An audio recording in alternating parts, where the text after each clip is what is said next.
Whew. Man, this whole traveling between dimensions thing, it's exhausting. It really, really is. You know, I do miss my friend from the other dimension, Denny. I hope to see him again, but I guess for now I'm back in my dimension, just doing more BretFlix. BretFlix, I guess, is over with. So now we're just back to just regular old BretFlix. You know, it's kind of hard to find a follow-up to doing like an Albert Brooks marathon. But for the next couple episodes, I feel like I might have something good for you. I am a big, I'm not a big fan, but I do enjoy the Oscars. As a movie lover, I do enjoy watching the Oscars, kind of taking my guess of what movies are gonna win. You know, like I usually have like two different lists, like the movies that I feel should win, and then the movies that I think are going to win, because those are sometimes two different things. And that just kind of goes to show the Oscars are only based on opinion. Now, the Oscars are about celebrating the best in film arts or whatever. But, you know, just because something wins Best Picture at the Oscars doesn't necessarily make it the best movie of that year. Really, the only way, the only true way to kind of know that is when something withstands the test of time. Because, you know, you could probably name dozens of movies that have won the Best Picture Oscar over the past however many years this has been going on, and you just think like, man, another movie should have won. I mean, you know, like how did Dances with Wolves win over Goodfellas? Like how did Ordinary People win over Raging Bull? You know, but at that time, that was kind of the audience favorite. You know, Dances with Wolves was a more cheery movie, I guess. It reached more people than a, you know, gritty, violent gangster picture would. So the Oscars are kind of a capsule of their time, kind of what people were really into at that time. And then it's interesting to go back and just see, like, are those movies really, really Best Picture material today? You know, maybe some of those movies have kind of developed a different reputation over the years. Who knows? So what I'm going to do is I'm going to look back at some Best Picture winners that are available to stream on Netflix. And just kind of analyze them and see if I feel, I mean, I know obviously my opinion's going to be different than everybody else's, but just see if I feel they're still worthy of that trophy, you know. Kind of think you know, is it still a good movie? Like, you know, do I still really enjoy it? And what was it up against and what I feel should have won, if not that movie. You know, I might still pick that movie, who knows. So the next couple episodes, that's what we're going to be doing. It's going to be best picture Oscar themed. And you know, so the first movie that I'm going to talk about is a classic. It is James Cameron's Titanic. One of the biggest movies of all time. When it came out, it was the highest grossing film of all time, and it remained the highest grossing film all the way up and basically until James Cameron made his next film. Well, not his next film. He made a couple documentaries in between Titanic and Avatar, but his next like narrative film or feature film, whatever you want to call it, Avatar. And then that became the biggest, and now I think it's maybe Star Wars Episode 7 or something. I don't know, I don't really keep track of that stuff. But still, I mean, even to this day, Titanic, it's a colossal film. It's a huge movie. It's an unforgettable movie. You know, everyone has seen it. Everyone knows the scenes, knows the beats, knows the lines, knows the moments. But is it still good today? Like is it still worth going back and watching? Maybe it hasn't aged well. Maybe a different movie that year should have won. I don't know. I've rewatched it preparing for this episode.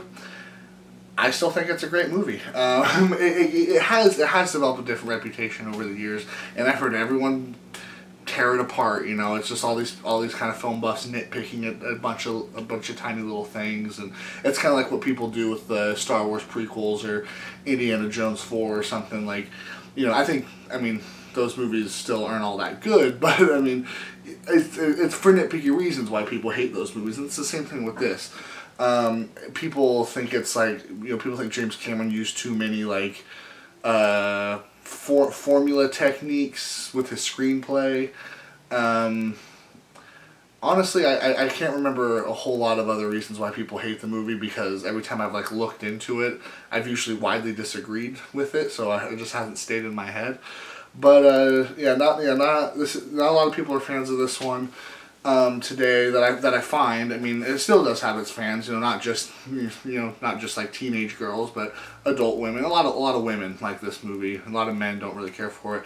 I think it's an amazing movie. I mean, for me, I don't really criticize its screenplay all that harshly. I mean, yeah, maybe James Cameron did take some shortcuts with it or something, but the way I see it is it's just Romeo and Juliet on a ship that sinks, and so when I think about it in that aspect, I like this. I like the script. I like how cheesily romantic the movie is. Because that's how Romeo and Juliet is. It's just two teenagers who met, fell in love or lust, however you want to interpret it, and then it leads to a tragic end. Same thing with this movie. Now, one thing that cannot be denied about this movie is that it is a massive achievement in filmmaking. It's a massive achievement in digital effects and stuff. I mean, this movie was a landmark. It was groundbreaking. It was as groundbreaking as like the Star Wars films. This movie's an important part of film history.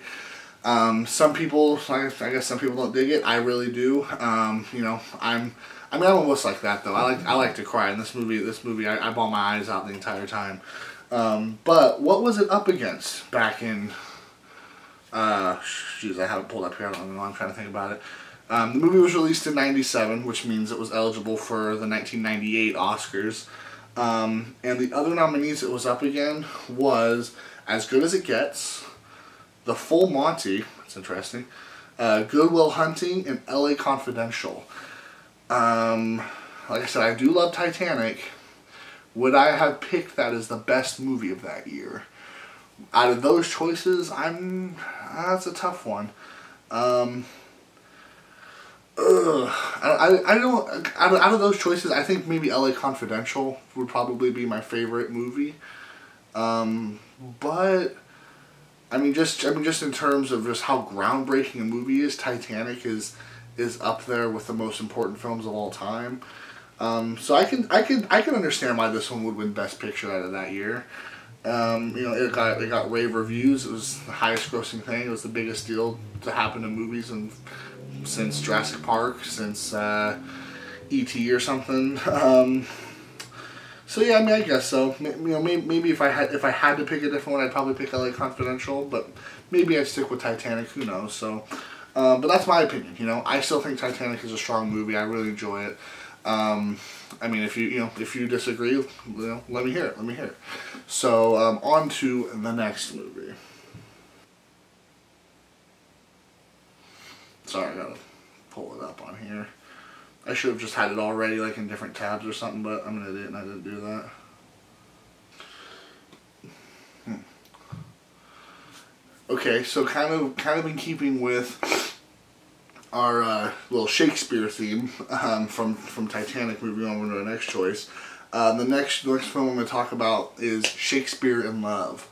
I kind of found this one a surprising one that it won Best Picture, honestly, because I rewatched it preparing for this episode, and I thought it was just okay.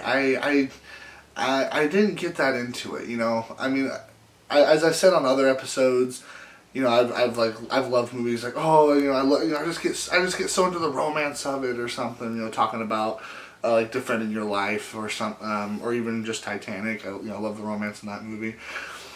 This one, I don't know, it's good.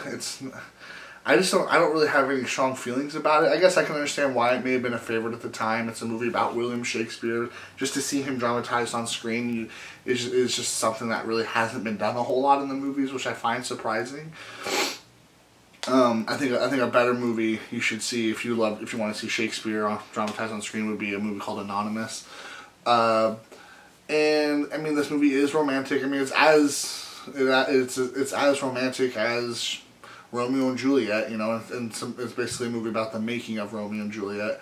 I mean, so I guess in those aspects, it's kind of interesting just to see, you know, like how one of the greatest plays of all time, like, came to be. You know, I don't think this is based on any fact. Maybe it is. I don't know. Maybe it's based on some book or some journals or something like that. I'm an idiot. I don't really know. But as far as I can tell, it's probably just kind of theorized, just made up, dramatized. But still, just kind of interesting to see this classic play come together in such a way, and this forbidden romance behind it all. I don't know. I thought it was kind of stale. Not really for me. I guess I don't really have any big criticisms on it. I can understand why some people really like it or still like it. I don't know. You know, Gwyneth Paltrow, she's a really underused actress because she was really great in this movie. I believe she won an Oscar for it. I'd have to double check for that, but if she did, I feel like it's well deserved. She is great in this movie, and she's been great in a lot of other roles that, you know, have just kind of gone unnoticed. Other than that, not a whole lot about this movie stuck out to me. I just thought she was really good. That was about it. She kind of held the whole movie together for me. Not a bad movie. I just kind of have a lukewarm reaction to it. I mean, and especially when you compare it to the other movies it was up against that year. Like, now in retrospect, you're like, there's no way it won. Like, this has got to be false. Like, some of the movies it was up against was Elizabeth, Life is Beautiful, Saving Private Ryan, and The Thin Red Line. How did Shakespeare in Love win over Saving Private Ryan and The Thin Red Line? That's, you know, I mean, I get it. The Oscars don't mean anything and all that stuff. It's just kind of this arbitrary award or whatever. But it's just like, come on, like, how? And for me, like, Saving Private Ryan.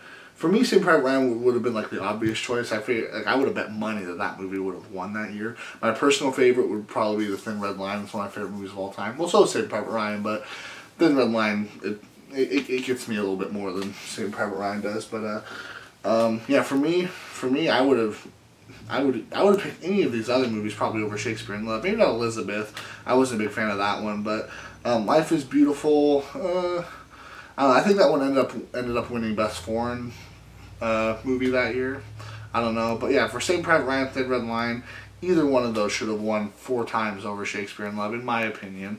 You know, I don't mean to disrespect anybody else's. So that's kind of how I feel about that one. It's Shakespeare in Love. It's a good movie, but I don't think it's Best Picture material. Okay, now the last movie I'm going to talk about this episode for this all Oscars spectacular is a pretty good one. And I don't mean that sarcastically. I mean, like, this is a great movie. One of my all-time favorite movies, American Beauty. American Beauty was a surprise. It was from a first-time director named Sam Mendes. It just had this strange, unique, brilliant screenplay, brilliant performances. I had this amazing cast, and everyone shines. Yeah, American Beauty. I might talk a little bit too much about this one because I just have so much to say about it. Because, like I said, it's one of my favorite films. American Beauty is great. American Beauty is really, really great. You know, it's basically I'm reminded a lot of Bulworth, actually, when I think of American Beauty, because, you know, Bulworth, like I said, you know, in order for Warren Beatty to be a good politician, basically he has to just lose his mind and become a bad politician, and you know, and in that just kind of has this brilliance. And it's the same sort of thing with here, except for politics, it's kind of the American dream. It's about this family that has the American dream. These two people, played by Kevin Spacey, who won an Oscar for his role, and Annette Bening, and they were young and wild once. You know, when they were younger, when they fell in love, they didn't care what anybody thought, and they were just this exciting young couple. and then they worked really, really hard to achieve everything they've always wanted, and once they got everything they always wanted, they became miserable. They worked for the American dream, and they became ordinary, I guess, and that's not what they ever wanted to be. And Kevin Spacey loses his mind, basically, kind of like Bulworth, and he realizes, like, to be happy, he can't have any of that. He just needs to do the things he enjoys, not what people expect from him. He can't let all these material things control him. He just needs to control himself and, live his own life exactly the way he wants it to be, even if it's something simple. There's a really great scene where Kevin Spacey is talking to Wes Bentley, and he's like, "Man, when I was your age, I had to work all summer in a fast food restaurant just to be able to afford an 8-track player." And Wes Bentley goes, "Wow, that sounds awful." And he goes, "No, it was great, actually, because all I did was party and get laid." And it's like, huh, okay, I can understand that. Oh, that sounds great. So he realizes it's like, he doesn't need all these things to be happy or whatever. He basically, that's just not who he is. Who he is just this kind of simple guy who just likes to listen to old rock music and work out, and he smokes a little weed, and that's about it. He kind of finds his happiness, and so does Annette Bening. She gets in an affair with this guy who's kind of more along the lines of what she's looking for, and I don't know, just everyone in this movie just goes absolutely nuts, and I just love it. I'm also reminded of a really brilliant song by Pete Townsend called "Slit Skirts." So it's just a song about a couple who, when they were young, they were wild, and they had their whole lives ahead of them, and then when they lived that life and they got a bit older, their whole life was behind them, and now they're kind of stale and passionless, and that's what this whole movie's about, and that's what kind of life is about, I don't know. I love this movie. I think it's really funny. It's really entertaining. It's really sad at times too. There's a lot of really poignant scenes that kind of hit you out of nowhere, because the whole movie is it's mostly seen from Kevin Spacey's point of view, and he's kind of living in this kind of his own la la land, or whatever you'd want to call it, and that's kind of interrupted by scenes of intense violence or just intense emotion, just that seems to come out of nowhere, but then you realize that actually all this stuff has been boiling for a long time, and it's finally just bursting. So there's my quick praise. I have a lot more to say about American Beauty, but I'll probably get into that more when I do a top 5 movies of the 90s, because it's going to be on that list, I'm telling you right now. So real quick, let's see what American Beauty was up against the year it won Best Picture. It was up against The Cider House Rules. It was up against The Green Mile, The Insider, and The Sixth Sense. I think that's a pretty tough year, actually. Because The Green Mile is still, like, everyone loves The Green Mile. I love The Green Mile. Like, I think that would have been a pretty good contender. When I was a little too young to really remember the year 2000. I remember the year really well, but I was 7 at the time, so it's like I wasn't like in tune with what was going on at the Oscars. So I'm not really sure if kind of like what the reputation of the movie was at the time, but I know now it's really well loved by everybody. And The Sixth Sense, I know was a huge hit. And again, just kind of a hit that kind of came out of nowhere. People just didn't see it coming. Same thing with American Beauty. But horror movies have a hard time at the Oscars. Like, I think the only horror movie to ever win was The Sixth Sense. Sorry. The only horror movie to ever win was Silence of the Lambs. Other than that, I think the only, like, Oscar-nominated horror movie that really stood a chance was probably The Exorcist. Yeah, that would have been really interesting to see The Sixth Sense take it, and I kind of wouldn't have been surprised, because I think it's still like the highest grossing horror movie of all time or something like that. As far as The Insider goes, I know that one was nominated for a bunch. It's a really good movie. I don't think I'd be like, oh, it's Best Picture. Same thing with Sixth Sense. Like, I mean, for me, I like the Sixth Sense a lot. I think it has a lot of issues, and I have some criticisms of the movie, but it's still a really good movie. But I don't know if it, but it was such a big audience favorite. Maybe it did stand a chance to win the Oscar, but I don't know if I don't think I would have picked it. I think the only other movie on this list that could have taken it besides American Beauty would probably be The Green Mile, because it's a giant audience favorite. But for me, the choice is obvious: American Beauty. Oftentimes when a movie wins Best Picture, there's kind of like the Oscar curse, where like if like someone wins an Oscar, if a movie wins an Oscar, not too many years later it's seen as bad, or like if like someone wins an Oscar, then suddenly their career is kind of over after that. But yeah, for me, American Beauty is one of the exceptions to that. I think American Beauty is still an incredible film. If it came out today, I think it could win Best Picture. It's one of my personal favorites. So yeah, so that's kind of our first episode exploring the Oscars. I'm gonna do at least one more. I already have my movies picked out that I'm gonna do for the next one. I'm not sure how much more into that I'll go. I'll probably maybe pick a different theme to explore a little bit after that. But we'll see. So Oscars, it's a controversial subject. I kind of gave you some of my feelings on it. Let me know what your feelings are. Let me know what your feelings are on these films, and maybe you would have picked Shakespeare in Love, and and I'm an idiot. Let me know. If I'm an idiot, I need to know this. So anyway, I love you guys. It's weird not doing anything Albert Brooks related, sadly, because that man needs an Oscar. I mean, now I'm talking about Oscars. It's like, give Albert Brooks a freaking Oscar. Anyway, I'll see you guys around.